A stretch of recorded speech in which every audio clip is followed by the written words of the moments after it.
মায়ের দুটি ছেলে, একজন প্রবাসী, অন্যজন সে গ্রামের নেতা, বড়ই সাহসী। প্রতি মাসে প্রবাসী ছেলে পাঠায় তো বেতন, সেই টাকায় নেতা বাবুর পকেট ছিল গরম।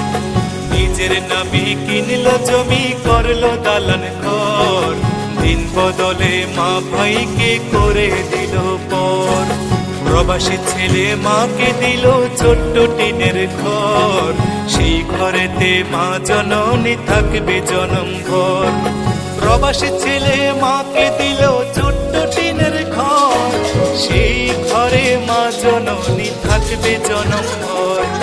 মা জননী খোদার কাছে বলে দুহাত তুলে, বুকের মানিক প্রবাসীতে রেখো আল্লাহ সুখী।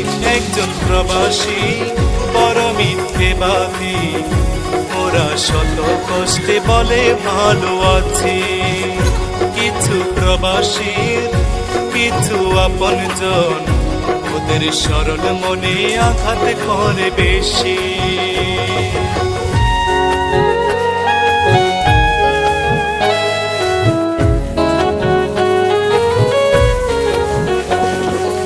অনেক ফল দেখতে ভালো, খেতে নয় মিষ্ট, প্রবাসী জীবন যে করেছে সে বুঝে তার কষ্ট।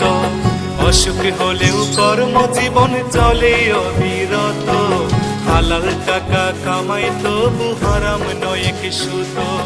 চোখে তাদের লুকোনো জল, মুখে মিষ্টি হাসি, রেমিটেন্স যোদ্ধা তাদের নাম।